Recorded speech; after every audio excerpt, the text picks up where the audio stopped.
लेकिन आपकी इसी बात से अभी जो कमेटीज तश्कील दे दी गई हैं, क्या लगता है जावेद साहब आपको कि एजेंडाज डिफाइन नहीं किए गए, एम्स क्या हैं, उन्हें कितनी देर में अचीव करना है, ये चीज़ें भी वाज़ेह नहीं की गई, तो फिर किस तरह मईशत को संभाला देंगे?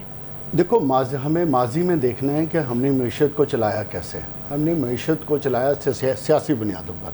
हमने माशी फ़ैसले नहीं किए और ना मईशत के जो फ़ैसला साजी थी उसमें कोई कंसिस्टेंसी थी, और उसके लिए जो मसाइल खड़े हुए तो उससे हमारे जो दोस्त ममालिक थे वो भी नाराज़ थे। क्योंकि माजी में अगर आप देखें तो आपने एक सी पैक का प्लान बनाया था, तो जाहिर है उसमें भी फ़ौज शामिल थी। इवेंचुअली क्या हुआ, सी पैक जो आपने 2030 तक लेकर जाना था, जिसमें इंफ्रास्ट्रक्चर भी बनना था, ML1 भी बनना था, बहुत कुछ होना था, वो 2-3 साल बाद पता भी नहीं चला।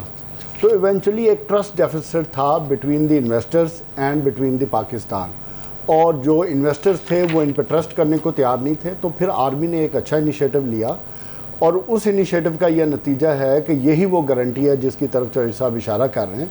तो उस गारंटी की बुनियाद पे आप देखें ना, UAE ने भी प्लेज कर दिया $1.8 बिलियन जो कराची पोर्ट ट्रस्ट के असासा जो हम देने जा रहे हैं 5 साल के लिए लीज पे, और इवेंचुअली जो सी पैक होगा उसमें भी दोबारा गारंटी आ गई है। तो अब इस इकॉनमी को, जिसके बारे में हम पिछले कई अरसे से बात कर रहे हैं, मिसाके मईशत की, मिसाके मईशत ही होना जा रहा है, इसका स्टार्ट है। और ये वो स्टार्ट है जिसमें हम गारंटियाँ ये दे रहे हैं कि आने वाले वक्त में भी यही पॉलिसी चलेगी। तो आने वाले वक्त में जो इशारा इफ्तिखार साहब कर रहे थे वो भी क्लियर होता जा रहा है, क्योंकि जो एक पार्टी थी वो तो अब आउट हो गई है ना, अब रह गई है यही जमातें रह गई हैं जिन्होंने आपस में इलेक्शन लड़ना है। जीतना इन्हीं में से किसी ने है। इन्हीं में से जब कोई जीतेगा तो सिर्फ देखना ये है कि इसको लीड कौन करेगा, ये वो वक्त बताएगा। और इवेंचुअली जो चीज़ करने की है, मैं समझता हूँ वो है रिफॉर्म्स की। सही। अगर हमने रिफॉर्म्स ना किए तो जो भी इन्वेस्टमेंट आएगी उसका कोई फ़ायदा नहीं है, क्योंकि रिफॉर्म्स में बड़ी मोटी मोटी बातें हैं जो मैं ये समझता हूँ कि ये जो कमेटी बनी है इसको तवज्जो देनी पड़ेगी।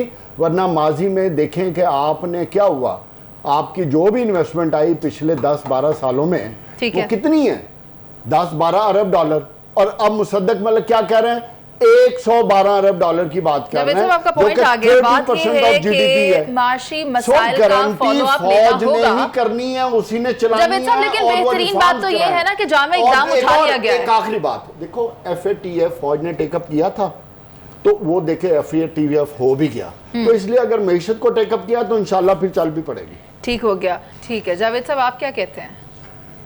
देखो, मैं तो समझता हूँ कि ये इंतहाई खुश आइंदा है। अगर एक आइनी सुकून है कहीं और लोगों के जहनों में डाउट है मिलिट्री कोर्ट्स के हवाले से, तो मैं समझता हूँ कि इंसाफ के तकाजे पूरे करने के लिए ये जो 9 रुकनी बेंच बना है, जिसमें जैसे फायज़ ईसा और जैसे सरदार तारिक जो सीनियर मोस्ट जजेज़ हैं, इनको शामिल करके अगर कोई आइन में वजाहत आ जाती है और मसले का हल लेकर, जब वो तो आप कह रहे हैं ना, आपके कहने पे तो जजमेंट नहीं आनी, जजमेंट तो वही होनी है जो आइन और कानून के मुताबिक होनी है। और अगर कोई आ जाती है तो मेरा ख्याल है कि एक नया रास्ता ही खुलेगा ना, आसानी होगी कि इंसाफ के लेकिन देखने की चीज़ है क्या इंसाफ के तकाजे पूरे होंगे। इसमें इम्पॉर्टेंट चीज़ एक और है, मैं ये समझता हूँ जो पाकिस्तान के आइनी माहिरीन हैं, जो सीनियर वकला हैं, उनको भी इस बेंच को अपनी मावनत में लेना चाहिए, ताकि ये जो मिलिट्री कोर्ट्स वाला मामला है जो 1952 के एक्ट के मुताबिक, पार्लियामेंट के एक्ट के मुताबिक चल रहा है, इसमें अगर कहीं डाउट है तो वो भी क्लियर हो जाए। क्योंकि देखें, अगर किसी भी बंदे को अगर सज़ा मिल जाती है, अगरचे मिलिट्री कोर्ट्स में इजाज़त है आपको कि आप सिविलियन वकील भी रख सकते हैं और अपील का भी हक है, बट इवन देन वो बात जो आ जाती है कि मिलिट्री कोर्ट्स के इधर के ये लोग, मिलिट्री के लोगों को ही ट्रायल होना चाहिए मिलिट्री कोर्ट्स में, ना कि सिविलियन का।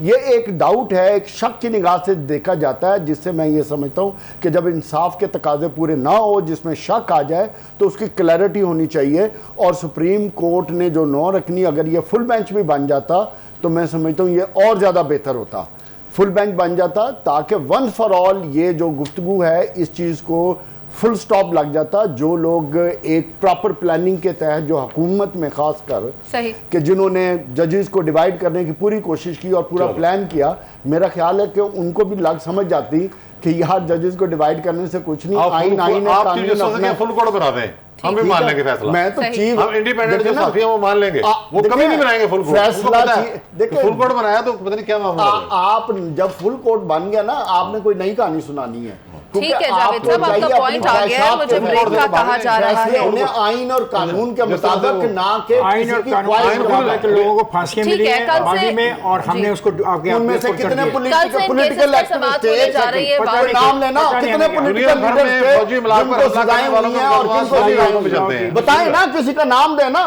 कि ये पॉलिटिकल पार्टी का एक्टिविस्ट था, लीडर था, जिसका मिलिट्री कोर्ट ट्रायल हुआ और उसको फांसी हुई है, देना। कौन सा पॉलिटिकल पार्टी है जिसने जीएचक्यू पे हमला किया, जिसने कोर कमांडर हाउस चलाया है, जिन्होंने कोर कमांडर हाउस पे हमला किया है, यार बात की करें ना, मेरी बात दहशतगर्द है, दहशतगर्द पार्टी है भाई, ट्रायल होना चाहिए। जावेद साहब, ये मामला नेशनल डिबेट की सूरत हाल इख्तियार कर चुका है कि पिछली हुकूमत ने भी आर्मी कोड्स के तहत सजाएं दी थी, और अब कल से इस मामले पर पोजीशन ज्यादा क्लियर हो जाएगी कि देखा जाएगा कि सुप्रीम कोर्ट इस पर क्या फैसला करती है। कहा जा रहा है जावेद साहब, अगर अलहदगी हो जाती है पाकिस्तान पीपल्स पार्टी की हुकूमती इत्तेहाद से, तो पंजाब में बड़ा वोट ले सकती है पाकिस्तान पीपल्स पार्टी। आपको क्या लगता है?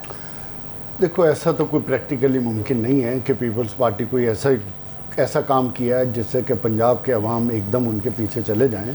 ये मुमकिन नहीं है। बुनियादी तौर पे जो पाकिस्तान अदम इस्तेहकाम पार्टी ने इसका वजूद जो था, उसका वजूद बुनियादी तौर पे अगर देखा जाए तो पीपल्स पार्टी को ही चैलेंज करने के लिए है, क्योंकि जहांगीर खान तरीन के जो ज़्यादातर कैंडिडेट हैं वो साउथ पंजाब से हैं और पीपल्स पार्टी भी साउथ पंजाब को फोकस किया हुआ है।